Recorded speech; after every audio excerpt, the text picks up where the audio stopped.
আমরাকে narration change হোক বা ভয়েস চেঞ্জ হোক, আমরা যেই করব আমাদেরকে একটা জিনিস মাথায় রাখতে হবে, সেন্টেন্স। আগে আমরা যদি সেন্টেন্সটা চিনতে পারি, সেন্টেন্সটা কোন সেন্টেন্স আছে, তাহলে আমরা সেই হিসাবে রুলটা মনে রাখতে পারবো। তার জন্য আমাদেরকে সেন্টেন্সটা প্রথমে জানতে হবে। সেন্টেন্স কি, সেন্টেন্স কয় প্রকার ও কি কি। সেন্টেন্স হচ্ছে 5 প্রকারের: assertive sentence, interrogative sentence, imperative sentence, optative sentence আর এক্সক্লামেটরি সেন্টেন্স। আজকে আমরা এক এক করে এই 5টি সেন্টেন্স জানবো। প্রথমে আমরা জানবো অ্যাসার্টিভ সেন্টেন্স। অ্যাসার্টিভ সেন্টেন্সটা কি? অ্যাসার্টিভ সেন্টেন্সটা কি? যে বাক্যের দ্বারা কোনো কিছু বর্ণনা বা আলোচনা করা বোঝায় তাকে অ্যাসার্টিভ সেন্টেন্স বলে। তাহলে অ্যাসার্টিভ সেন্টেন্স কোন জিনিসটা? যে বাক্যের দ্বারা কোনো কিছু বর্ণনা বা আলোচনা করা বোঝায় তাই হচ্ছে অ্যাসার্টিভ সেন্টেন্স। যেমন, Virat Kohli is the best batsman in the world. এই পৃথিবীতে যত ক্রিকেট প্লেয়ার আছে সব থেকে বেস্ট প্লেয়ারকে হচ্ছে কোহলি। তাহলে এখানে কার নিয়ে আলোচনা করা হচ্ছে, কার নিয়ে বর্ণনা করা হচ্ছে? কোহলি নিয়ে। তাহলে কারো নিয়ে বর্ণনা করা হচ্ছে এই সেন্টেন্সটাতে। যদি এরকম বর্ণনা করা বোঝায় যে সেন্টেন্সের দ্বারা, সেই সেন্টেন্সটি হবে এক অ্যাসার্টিভ সেন্টেন্স। ঠিক সেইভাবেই আমরা আরেকটা উদাহরণ দেখি, যেমন Taj Mahal is one of the best monument in the world. এই বিশ্বে যত স্মৃতিসৌধ আছে সব থেকে সুন্দর, সব থেকে বেস্ট, ভালো কোনটা আছে? তাজমহলটা। তাহলে কার নিয়ে এখানে আলোচনা করা হলো এখানে বা বর্ণনা করা হলো এই সেন্টেন্সটাতে? তাজমহলের নিয়ে। উপর সেন্টেন্সটি বিরাট কোহলি নিয়ে বর্ণনা করা হয়েছে।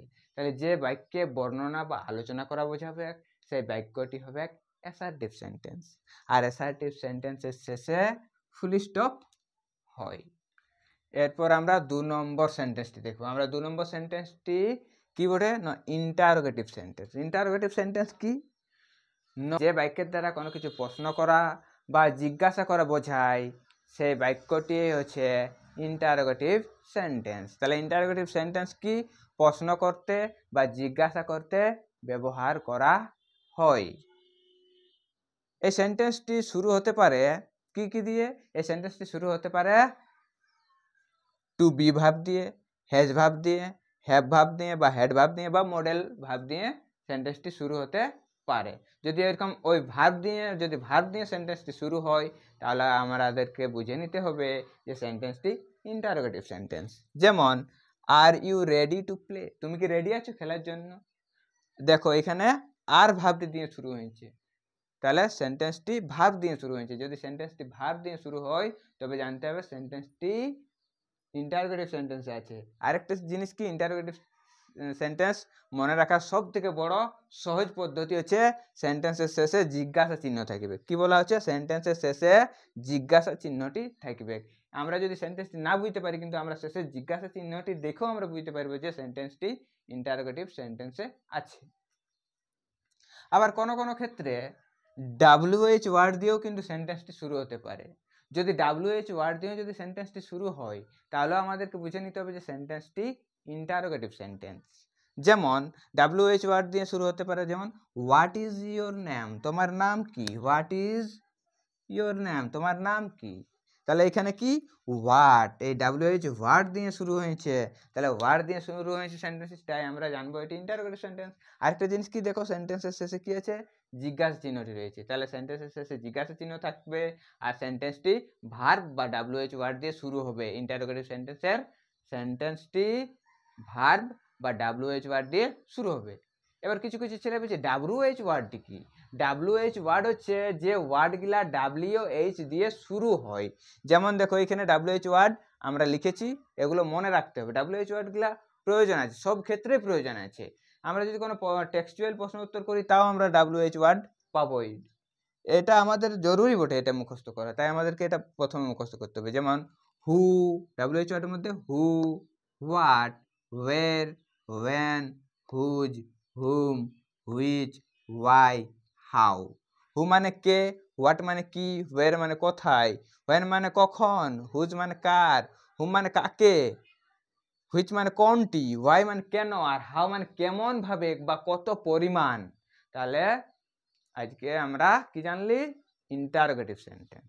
এরপর আমরা 3 নম্বর সেন্টেন্স ইম্পারেটিভ সেন্টেন্সকে নিয়ে জানবো। ইম্পারেটিভ সেন্টেন্সটা কি, যে বাক্যের দ্বারা কোনো কিছু আদেশ, অনুরোধ বা উপদেশ করা বোঝায়, সেই বাক্যটি হচ্ছে ইম্পারেটিভ সেন্টেন্স। তাহলে ইম্পারেটিভ সেন্টেন্স কি না, ওই সেন্টেন্সটার দ্বারা আমরা বুঝতে পারবো কোনো কিছু আদেশ, অনুরোধ বা উপদেশ দেওয়া বোঝাচ্ছে। যদি এরকম বোঝা যায় সেন্টেন্সটির দ্বারা, তাহলে আমরা জানবো সেই সেন্টেন্সটি ইম্পারেটিভ সেন্টেন্স।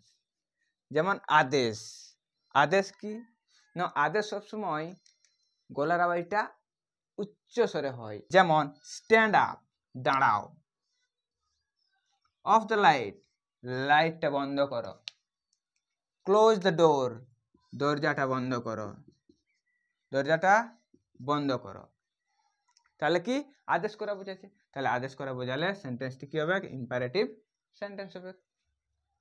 অনুরোধ, অনুরোধ অনুরোধ করা বোঝাবে, বাক্যটির দ্বারা যদি অনুরোধ করা বোঝায় তাহলে আমরা জানবো সেন্টেন্সটি ইম্পারেটিভ সেন্টেন্স।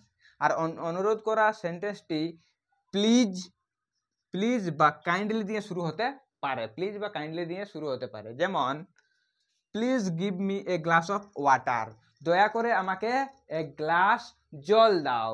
প্লিজ শব্দটি আসছে, তো প্লিজ শব্দটি আসছে তার মানেই অনুরোধ করা বোঝাচ্ছে। তাহলে অনুরোধ করা বোঝালে আমরা সেই জায়গাটা প্লিজ শব্দটি ব্যবহার করবো। আর প্লিজ শব্দটি যদি আমরা থাকে কোনো সেন্টেন্সের মধ্যে, তাহলে আমরা বুঝবো সেন্টেন্সটি ইম্পারেটিভ সেন্টেন্স। আবার কাইন্ডলি দিয়ে শুরু হতে পারে, তো কাইন্ডলি দিয়ে শুরু থাকলেও আমরা বুঝবো সেই সেন্টেন্সটি ইম্পারেটিভ সেন্টেন্স। এবার উপদেশ, উপদেশ, উপদেশ জিনিসটা কি, উপদেশ দেওয়াটা হচ্ছে কাউকে কিছু বারণ করা, কোনো কিছু বারণ করা বোঝালে আমরা বুঝবো সেটি উপদেশ দেওয়া হচ্ছে। আর সেই ক্ষেত্রে সেন্টেন্সটি নেগেটিভ হয়, সেক্ষেত্রে উপদেশমূলক সেন্টেন্সটি নেগেটিভ হয়, অর্থাৎ নেগেটিভ ওয়ার্ড দিয়ে সেন্টেন্সটি শুরু হয়। যেমন ডু নট দিয়ে শুরু হতে পারে, ডু নট দিয়ে সেন্টেন্সটি শুরু হতে পারে, বা ডোন্ট দিয়ে শুরু হতে পারে। ডাজ নটকে শর্টে লিখে ডাজেন্ট, ডিড নটকে শর্টে লিখে ডিডেন্ট, নেভার প্রভৃতি ওয়ার্ড দিয়ে সেন্টেন্সটি শুরু হবে। তাহলে নেগেটিভ ওয়ার্ড দিয়ে সেন্টেন্সটি শুরু হলে আমরা বুঝবো সেই সেন্টেন্সটি ইম্পারেটিভ সেন্টেন্স। যেমন এখানে আছে কি, নেভার টক এ লাই, মিথ্যা কথা বলো না, মিথ্যা কথা বলো না। Do not hate the poor, গরিবদেরকে ঘৃণা করো না। তাহলে কি সবটাই বারণ করা বুঝাচ্ছে, বারণ করা। তাহলে বারণ করা বোঝালে সেই সেন্টেন্সটি হবে কি, ইম্পারেটিভ সেন্টেন্স। এরপর আমরা 4 নম্বর সেন্টেন্স অপটেটিভ সেন্টেন্স নিয়ে কথা বলবো। অপটেটিভ সেন্টেন্সটা কি না, যে বাক্যের দ্বারা কোনো কিছু ইচ্ছা, প্রার্থনা, অনুমতি বা আশা করা বোঝায়, সেই সেন্টেন্সটি হবে কি, অপটেটিভ সেন্টেন্স। তাহলে যে সেন্টেন্সটির দ্বারা আমরা ইচ্ছা প্রকাশ করতে পারি, বা প্রার্থনা বোঝায়, বা আশা করতে পারি, বা অনুমতি দেওয়া বা নেওয়া বোঝাবে, সেই সেন্টেন্সটি হবে অপটেটিভ সেন্টেন্স। সেই সেন্টেন্সটি শুরু হতে পারে মে দিয়ে, সেই সেন্টেন্সটি শুরু হতে পারে মে দিয়ে, বা আই হোপ দিয়ে, বা আই ওয়ান্ট দিয়ে। চলো দেখি এক্সাম্পল।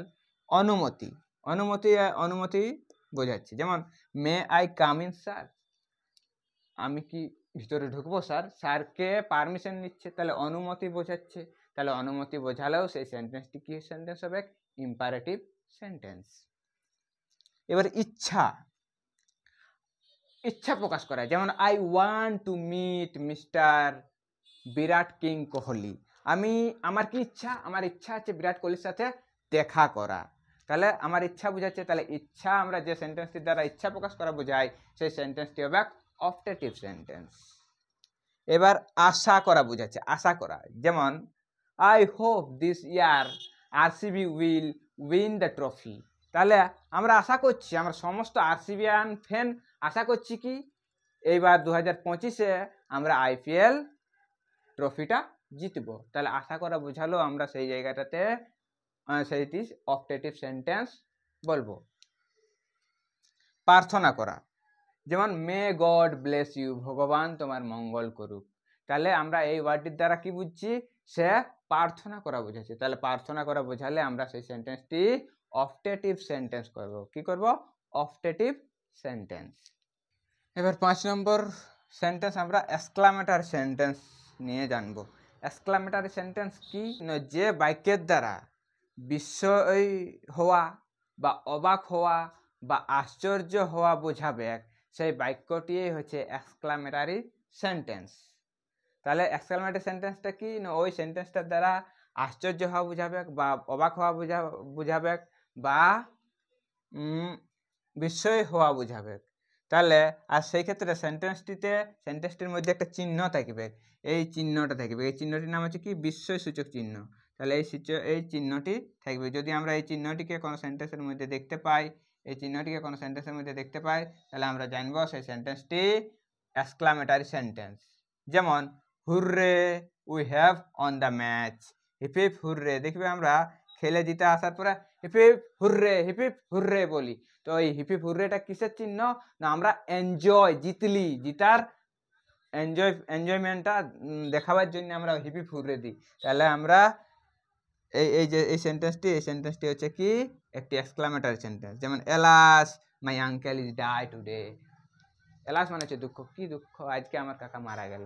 তাহলে দুঃখ প্রকাশ করা বোঝালে আমরা এই এলাস, এটা ইন্টারেস্ট বোঝাতে হুররে শব্দটা ব্যবহার হয়, এলাসটা দুঃখ বোঝাতে ব্যবহার হয়। তাহলে এই সেন্টেন্সটিতে কি এই চিহ্নটি রয়েছে, তাহলে আমরা জানবো কি এই সেন্টেন্সটি হচ্ছে একটা এক্সক্লামেটরি সেন্টেন্স।